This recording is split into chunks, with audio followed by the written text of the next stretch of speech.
서울시하고 국토부는 아직도 공급이 충분하다라고 이야기하고 있습니다. 우리는 공급이 충분하다고. 근데 집값이 왜 올라? 갭 투자자들이 전세 끼고 집을 사가지고 그런 거야. 전세 대출 없애고 갭 투자를 없애야 돼.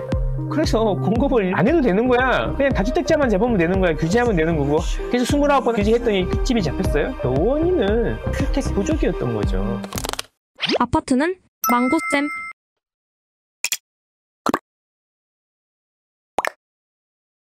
어떻게 공급할 건지 구체적으로 내놔라. 안 그러면 금리 못 내린다. 약간 이런 느낌이다라는 겁니다. 그래서 수도권 부동산 공급안 내놔야 된다라고 하면서 무슨 이야기를 했냐? 이런 거죠.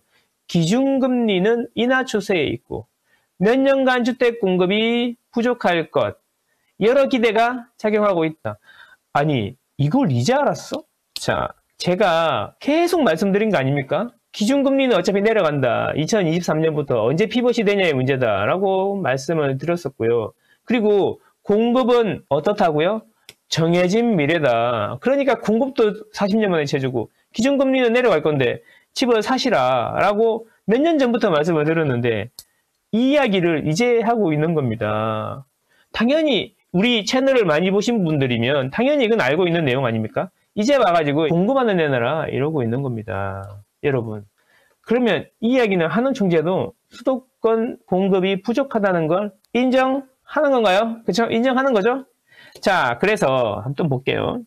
그런데 국가주택통계까지 매매 심리는 상승 중이라고 하고 있는데 서울시하고 국토부는 아직도 공급이 충분하다라고 이야기하고 있습니다. 뭔 소리야? 이것도 작년인가요? 이야기 말씀을 드렸었는데 한국은행 총재가 인정했지만 서울시하고 국토부는 인정을 못하겠다. 서울 공급은 충분하다. 이러는 거예요. 여러분 어떻게 생각하세요? 그래서 왜 충분하다 그러냐 한번 봤더니 이런 거죠. 국토부는 앞으로 2년간 입주 물량이 7.1만호로 충분하다. 2025년 3월에 이런 이야기를 했어요. 7.1만호면 2년으로 나누면 3.5만호 정도가 매년 입주한다는 건데 여러분 3.5만호면 최근 10년간 서울의 평균 입주 물량이라고 보시면 돼요. 중요한 건 이거잖아요. 3.5만호가 집값을 올리기에 충분히 적은 물량인지 아니면 너무 충분해가지고 집값이 안정될 물량인지 이걸 이야기하면 되는 거잖아요. 자, 그러면 3.5만호가 10년 평균 입주 물량이라고 제가 말씀드렸잖아요. 그러면 우리 지난 10년 동안 2015년부터 2025년까지 서울 집값이 몇 배 정도 올랐습니까, 여러분? 뭐 체감상으로는 두세 배씩 오른 것 같지 않습니까? 2015년 기준으로 보면은. 그렇죠? 그러면 3.5만호가 충분한 게 아니라 10년 정도 동안 이 모양으로 가면 두세 배 정도는 올릴 수 있는 물량이다라고 판단하는 게 더 합리적이지 않습니까? 그런데 왜 충분하다고 할까요? 자, 서울시 한번 볼까요? 서울시, 이달부터 서울시는 청년 안심주택, 공공임대주택을 민간 아파트 통계에 포함하기로 했다. 그래서 지금 공급이 부족하다는 것은 착시인데 그 착시를 해결하기 위해서 청년 안심주택이라든지 공공임대주택을 입주 물량 통계에 넣겠다 이런 이야기죠. 그래서 청년 안심주택이라든지 공공임대주택 평면도 한번 보셨습니까? 제가 보기에는 좀 깔끔하고 튼튼한 원룸처럼 보이던데 여러분들은 어떠신가요? 이걸 공급이라고 하면 그러면 기존의 도시형 생활주택이라든지 이런 원룸 좀 큰 거 이런 것들은 규모 좀 큰 거 이런 것들을 전부 다 아파트 공급에 넣어야 되는 거 아닌가요? 우리는 아파트가 궁금한데 자꾸 청년 안심주택하고 공공임대주택을 아파트 입주 물량에 넣는 게 맞나요? 이게 막 들어오면 아파트 가격이 막 안정되고 그런가요? 그렇죠? 자, 저는 이 말씀을 드리고 싶은 거예요. 이게 왜 중요한지 아세요? 이런 시각이 왜 중요한지 아세요? 자, 국토부도 입주 물량이 충분하다고 그러고 서울시도 입주 물량이 충분하다고 그래요. 그러면 국토부 입장하고 서울시 입장에서 자 생각해 볼게요.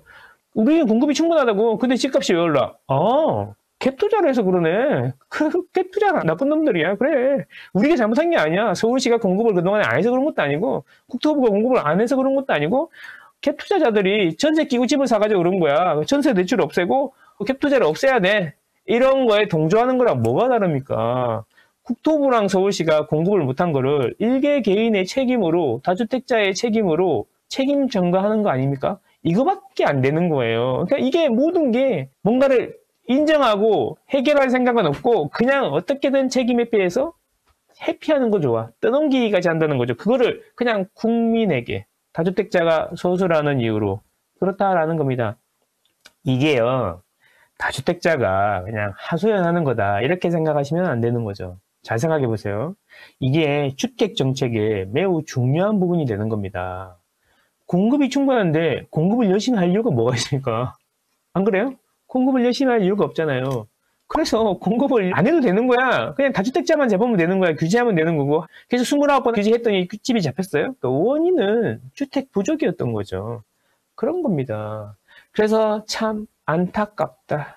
이런 이야기입니다. 언제쯤 이게 개선이 될까요, 여러분? 여러분들은 어떻게 생각하세요? 이게 개선이 될 거라 생각하세요?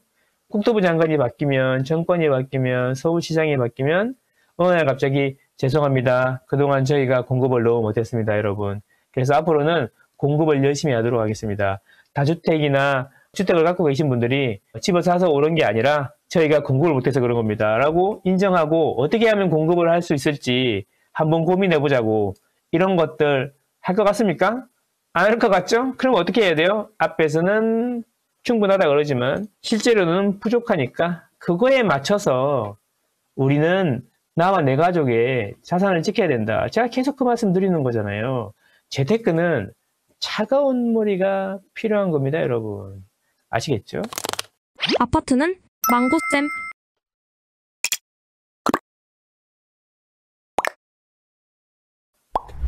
자, 이재명의 집값. DSR 3단계 오히려 막차 조급적만 가져왔다. 이런 이야기. 이 우리 채널을 많이 보신 분들은 이미 다 알고 계셨죠. 제가 올해 초에 이런 이야기 했습니다. 자, 올해 상반기 집값은 어떻게 될 것 같습니까? 자, 여러분. 그래서 2월 지나고 3월 지나고 거래량이 늘고 있어요. 그래서 3월 거래량이 많이 늘어났으니까 3월 계약을 하신 분들은 보통 5월 말이나 6월 초쯤에 두세 달 사이에 등기를 치시니까 등기 칠 때 대출을 실행하실 거예요. 그래서 5월, 6월은 대출이 많이 늘어날 겁니다. 그래서 정부가 대출 규제를 할 거라고 이야기가 나올 거고 마침 DSR 3단계를 7월 달부터 한다고 하면서 사람들이 혹시 대출이 안 나오면 어떡하지? 라는 불안함에 6월 달에 거래를 많이 실행을 할 거다라고 말씀을 드렸고요. 실제로 그대로 탁탁탁 맞아 들어가고 있습니다. 똑같지 않습니까, 여러분? 그러면서 제가 4, 5월 달엔 이런 이야기 했습니다. 실제로 DSR 3단계는 영향이 거의 없을 거다. 왜냐하면 금리가 자꾸 내려가기 때문에 DSR 3단계 하면서 연봉 5천인 사람이 한도가 3천만 원 것으로 드는데 오히려 금리가 내려가가지고 DSR 한도가 더 많아지는 게 3천만 원 내려가는 것보다 더 많을 거다.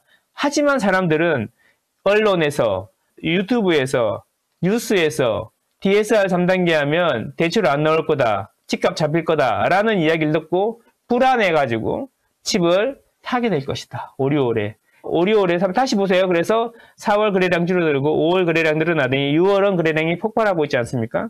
그럼 보세요. 앞으로는 어떻게 될 것 같아요? 6월 지나면 이 6월 달에 계약하신 분들은 언제 또 대출을 실행하시겠습니까, 여러분? 자, 7월이나 8월이나 9월에 실행하겠죠. 그러면 8월 달에 피크 치고 또 8, 9월에 대출 규제가 또 세게 나와서 또 10, 11, 12 또 잠시 조용해지는 시기가 오겠죠. 너무나 뻔한 거 아닙니까? 너무나 뻔한 거. 우리 채널을 많이 보신 분들은 제가 했던 이야기들을 다 기억하고 계시리라 생각합니다. 앞으로는 그렇게 될 겁니다. 그래서 이런 이야기하면 그런 말씀하세요. 그러면 선생님이 지금 많이 올랐으니까 9월에 대출 규제 나오면 그때 사면 안 되겠습니까? 라고 말씀하시는 분이 계실 텐데 아마 6월부터 9월 사이에 여러분들이 보고 계신 핵심 지역은 이미 1, 2억 올라 있을 겁니다. 그러니까 한두 달의 시간의 가치가 이제는 아파트 시장에서는 적어도 서울 주요 지역 그리고 경기도의 주요 지역은 1, 2억 원 된다라는 겁니다. 한두 달의 시간의 가치가 1, 2억이 된다라는 겁니다. 그래서 시간이 돈입니다, 여러분. 집중하셔야 됩니다. 자, 그래 거래량 뻔하잖아요, 그죠? 제가 계속 말씀드렸잖아요. 이 핑크색이 문제인데 이 핑크색이 6월달이 그 어떤 달보다 스타트가 좋다는 거예요. 그죠? 이게 이제 지금 제일 많은 게 3월 달이잖아요. 3월 달 계약했으니까 언제?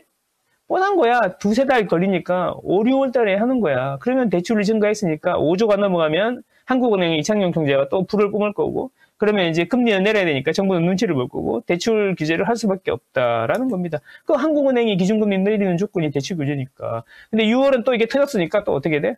자, 이 6월이 터진 이유는 뭐야? 철판 마케팅이라고도 하는데 7월에 DSR 때문에 그렇다고 말씀드렸잖아요. 자, 이 데이터만 봐도 두세 달 뒤를 우리는 알 수가 있다. 대출 규제의 방향을 알 수가 있다. 이런 겁니다, 여러분. 아파트는 망고쌤.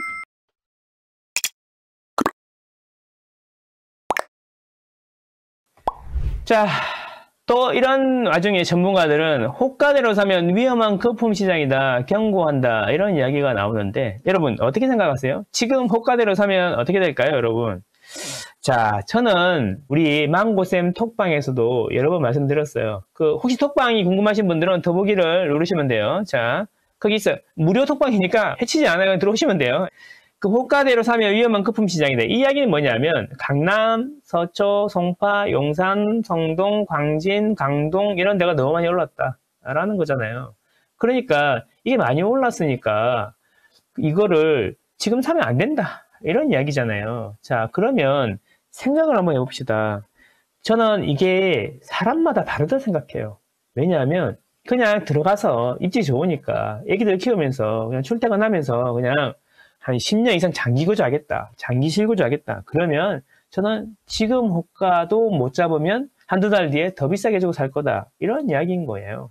그리고 나는 그게 아니라 나는 지금 자산이 적고 빨리빨리 풀리고 싶어. 그러면 그런 걸 저는 투자로 본다라고 표현을 했는데, 그러면 이런 이야기예요. 자본의 효율이 아주 좋아야 되는 거 아닙니까? 그러면 자, 이걸 하나 사서 2년이 지나야지 일반 세율이 되든 비과세가 될 겁니다. 1주택이다 그러면 비과세가 되겠죠. 그래서 2년 단위로 팔고 또 그동안 열심히 모으고 저축해 가지고 대출 갚고 하면서 또 그 다음 단계로 넘어가고 그 다음 단계로 넘어가고 하셔야 되는데, 그렇게 보면 자본의 효율이 좋아야 되니까 앞으로 2년 동안 내 돈으로 살 수 있는 것 중에 어디가 가장 좋을까? 이 고민을 하는 게 투자라는 거예요. 투자. 그렇게 보면은 성동이라든지 광진이라든지 이런 데 많이 오른 데는 효율이 떨어질 수도 있다라고 보는 거예요. 자본의 효율이. 그러면 어디를 봐야 되는지, 이런 이야기들은 아마 성동, 광진, 탐, 그 다음 오를 곳을 지난주에 다 영상에서 말씀드렸으니까 그런 곳에 관심을 가져보시는 게 좋다. 이런 말씀을 드린 거죠. 무조건 호가대로 사면 위험한 거품 시장이다. 거품의 기준은 누가 정하는 겁니까? 많이 올랐으니까 그냥 거품인가? 이런 거죠. 그런 겁니다. 그래서 저는 그렇게 생각한다라는 겁니다. 자, 그렇다. 그래서 좀 시간이 많이 지나면 이제 서울의 집값은 어나더 레벨이 될 거다. 아무도 뉴욕이 집값이 비싸다고 이게 나라냐, 그런 사람 없잖아요. 어느 순간 받아들이는 시기가 올 거다. 서울, 강남은 우리랑은 다른 세상이다. 이렇게 생각할 시기가 올 거다. 물론 그걸 또 조리돌림하고 돌려가지고 세상이 왜 이러냐, 나라가 왜 이러냐, 잡아 쫓아라 이런 이야기 할 수도 있겠지만 언젠가는 그게 소용없다는 것을 아는 날이 오지 않을까. 저는 이렇게 생각합니다. 여러분들은 현명하시니까 좋은 결정하시리라 생각합니다. 감사합니다.